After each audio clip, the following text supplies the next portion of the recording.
মধ্যপ্রাচ্যের মুসলিম প্রজাতন্ত্র ইরানে আবারও হামলার পরিকল্পনা ইসরায়েলের আগাম অনুমতির তদবিরে যুক্তরাষ্ট্রের নেতানিয়াহু। এবার ইরানের প্রেসিডেন্টকে হত্যা করার চেষ্টা সম্পর্কে চাঞ্চল্যকর তথ্য দিলেন ইরানের প্রেসিডেন্ট। ফিলিস্তিনপন্থী সংগঠন নিষিদ্ধের পক্ষে ভোট শেখ হাসিনার ভাতিজি টিউলিপ সিদ্দিকীর।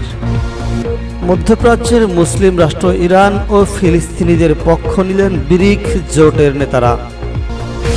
মুসলিম রাষ্ট্র ইরান ইস্যুতে অভিন্ন হলেও গাজা নিয়ে বিপরীতমুখী মার্কিন প্রেসিডেন্ট ডোনাল্ড ট্রাম্প ও ইসরায়েলের প্রধানমন্ত্রী বেনিয়ামিন নেতানিয়াহু।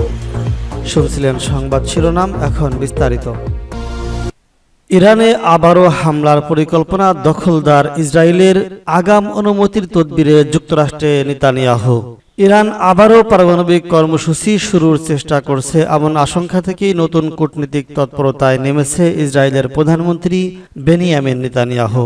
মূল লক্ষ্য যুক্তরাষ্ট্রের কাছ থেকে আগাম অনুমতি পাওয়া, যেন সন্দেহজনক কোনো পারমাণবিক তৎপরতা দেখা দিলেই ইরান দ্রুত হামলা চালাতে পারে ইসরায়েল।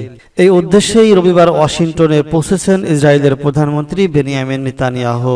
স্থানীয় সময় সোমবার 6:30 হোয়াইট হাউসে মার্কিন প্রেসিডেন্ট ডোনাল্ড ট্রাম্পের সঙ্গে বৈঠকে বসেন তিনি। জেরুজালেম পোস্টকে বিষয়টি নিশ্চিত করেছেন ইসরায়েলের এক শীর্ষ কর্মকর্তা। ইসরায়েলের ওই কর্মকর্তা বলেছেন, নেতানিয়াহুর লক্ষ্য হলো লেবাননের মতো একটি অনুমোদন পাওয়া, যার অর্থ হলো যদি পারমাণবিক স্থাপনায় সন্দেহজনক কার্যকলাপ ধরা পড়ে অথবা মার্কিন ও ইসরায়েলি যুদ্ধ বিমান আঘাতপ্রাপ্ত এলাকা থেকে ইউরেনিয়াম অপসারণের প্রমাণ পাওয়া যায়, তাহলে এর বিরুদ্ধে ব্যবস্থা নেওয়ার জন্য ইতিমধ্যে মার্কিন অনুমোদন থাকবে।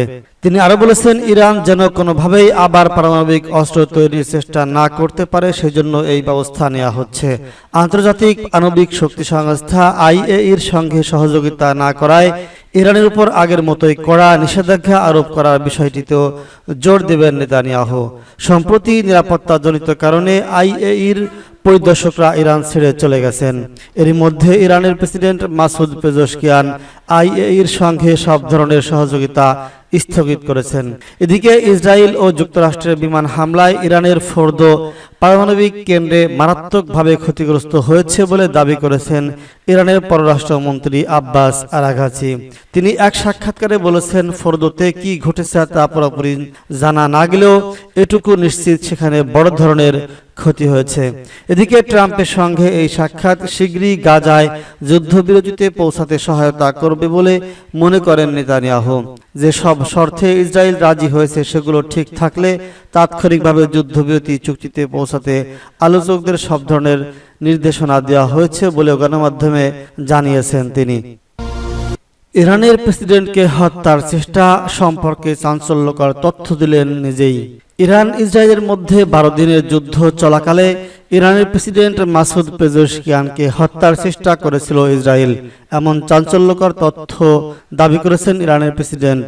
মার্কিন মিডিয়া ব্যক্তিত্ব টাকার কার্লসনকে দেওয়া এক সাক্ষাৎকারে তিনি একথা বলেছেন। পেজেশকিয়ান বলেছেন, তারা চেষ্টা করেছিল, তারা সেই অনুযায়ী কাজ করেছিল, কিন্তু ব্যর্থ হয়েছে। তিনি আরো বলেছেন, এই হত্যার চেষ্টার পেছনে যুক্তরাষ্ট্র ছিল না, এটি ছিল ইসরায়েল। আমি একটি বৈঠকে অংশ নিয়েছিলাম, যেখানে বৈঠকটি অনুষ্ঠিত হচ্ছিল, তারা সেই জায়গাটিতে বোমা বর্ষণের চেষ্টা করেছিল, তবে তিনি এই হামলার নির্দিষ্ট সময় উল্লেখ করেননি। গত মাসে ইরান ও ইসরায়েলের মধ্যে 12 দিনের যুদ্ধ সংগঠিত হয়। ইরান ইসরায়েল সম্পর্কে বর্তমানে চরম উত্তেজনাপূর্ণ এমন প্রেক্ষাপটে প্রেসিডেন্ট পেজেশকিয়ানের এই বক্তব্যে আন্তর্জাতিক অঙ্গনে নতুন করে আলোচনার জন্ম দিয়েছে। এই যুদ্ধে ইরানের বেশ কয়েকজন শীর্ষস্থানীয় ব্যক্তিত্বকে হত্যা করেছে ইসরায়েল। দেশটির সর্বোচ্চ নেতা আয়াতুল্লাহ আলী খামেনিকেও হত্যার কথা বলেছিল যুক্তরাষ্ট্র ও ইসরায়েল, তবে শেষমেশ তাকে হত্যা করতে পারেনি। ফিলিস্তিনপন্থী সংগঠন নিষিদ্ধের পক্ষে ভোট দিলেন শেখ হাসিনার ভাতিজি টিউলিপ সিদ্দিকী। বিশ্বের অন্যতম শক্তিধর দেশ হওয়া সত্ত্বেও গাজায় ইসরায়েলের গণহত্যা ইস্যুতে যুক্তরাজ্য নিশ্চল। ইসরায়েলি বর্বরতার বিরুদ্ধে কোনো কার্যকর পদক্ষেপ নেওয়া তো দূরের কথা, উল্টো ব্রিটিশ সরকারের অনেক পদক্ষেপেই ইসরায়েলের পক্ষে যাচ্ছে। এমনকি সরাসরি ইসরায়েলের গণহত্যায় নানাভাবে সহায়তাও অভিযোগ রয়েছে দেশটির বিরুদ্ধে। এসবে ক্ষিপ্ত হয়ে সম্প্রতি যুক্তরাজ্যের ব্রাইজ নর্ড সামরিক ঘাঁটিতে ঢুকে পড়েন ফিলিস্তিনপন্থী অ্যাক্টিভিটিস সংগঠন প্যালেস্তাইন অ্যাকশন এর কয়েকজন সদস্য। তারা ঘাঁটিতে থাকা দুটি বিমানে লাল রং ছিটিয়ে দেন আর এটাকে সন্ত্রাসী কর্মকাণ্ড আখ্যা দিয়ে প্যালেস্তাইন অ্যাকশনকে সন্ত্রাসী সংগঠন হিসেবে নিষিদ্ধ ঘোষণা করেছে ব্রিটিশ সরকার। ব্রিটিশ পার্লামেন্টের ওয়েবসাইটে প্রকাশিত তথ্য অনুযায়ী এই ইস্যুতে গত বুধবার হাউস অব কমন্সে ভোটাভুটি হলে এর পক্ষে ভোট দেন 335 জন এমপি আর বিপক্ষে ভোট দেন 26 জন। প্রস্তাবের পক্ষে ভোট দেওয়া এমপিদের মধ্যে 2 জন ব্রিটিশ বাংলাদেশি। তারা হলেন বাংলাদেশের পতিত স্বৈরশাসক শেখ হাসিনার বোন শেখ রেহানার মেয়ে টিউলিপ সিদ্দিক এবং রুশানারা আলী। তারা দুজনেই যুক্তরাজ্যের ক্ষমতাসীন লেবার পার্টির এমপি। অন্যদিকে বাংলাদেশি বংশোদ্ভূত স্বতন্ত্র এমপি আফসানা বেগম প্রস্তাবের বিরুদ্ধে ভোট দিয়েছেন। প্রথম হিজাব পরা মুসলিম নারী এমপি হিসেবে আলোচিত আফসানা শুরু থেকেই প্যালেস্তাইন অ্যাকশন নিষিদ্ধের বিরুদ্ধে অবস্থান নিয়েছেন। তার ভাষায় লাল রং ছিটানো প্রতীকী প্রতিবাদ ও শান্তিপূর্ণ প্রতিরোধকে সন্ত্রাস আখ্যা দেওয়া ভয়ঙ্কর ও অগণতান্ত্রিক।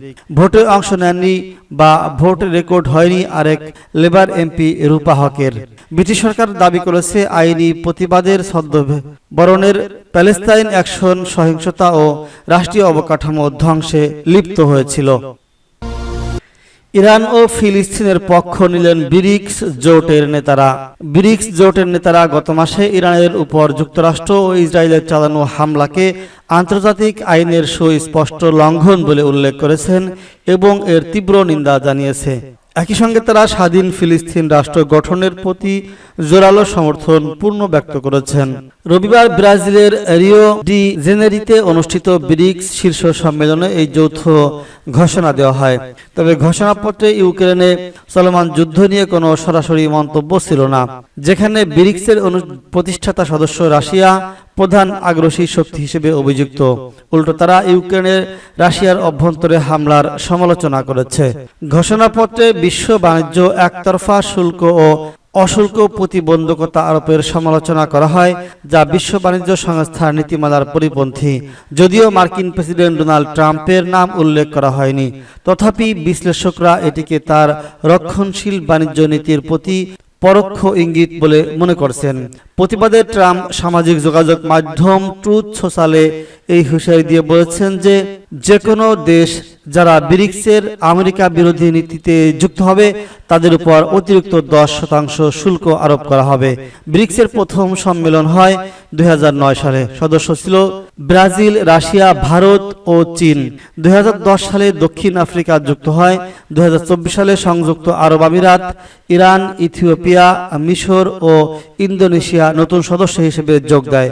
এবারের সম্মেলনে নতুন অংশীদার দেশ হিসেবে স্বীকৃতি পেয়েছে Belarus, Bolivia, Kazakhstan, Cuba, Nigeria, Malaysia, Thailand, Vietnam, Uganda ও উজবেকিস্তান। রিও সম্মেলনে নেতৃত্ব দেন ব্রাজিলের প্রেসিডেন্ট লুলা দা সিলভা। বেশিরভাগ দেশের শীর্ষ নেতা উপস্থিত থাকলেও চীনের প্রেসিডেন্ট শি জিনপিং, রাশিয়ার প্রেসিডেন্ট ভ্লাদিমির পুতিন এবং ইরানের প্রেসিডেন্ট মাসুদ পেজেশকিয়ান অনুপস্থিত ছিলেন। চীনের প্রতিনিধি ছিলেন প্রধানমন্ত্রী লি কিয়াং। রাশিয়া ও ইরানের পক্ষে ছিলেন পররাষ্ট্র মন্ত্রীরা। ইসরায়েলের হামলার সমালোচনা। ইসরায়েল 13 জুন ইরানের সামরিক ও পারমাণবিক বেসামরিক স্থাপনায় বিমান হামলা চালালে প্রতিক্রিয়ায় ইরান ও ইসরায়েলের ড্রোন ও ক্ষেপণাস্ত্র হামলা চালায়।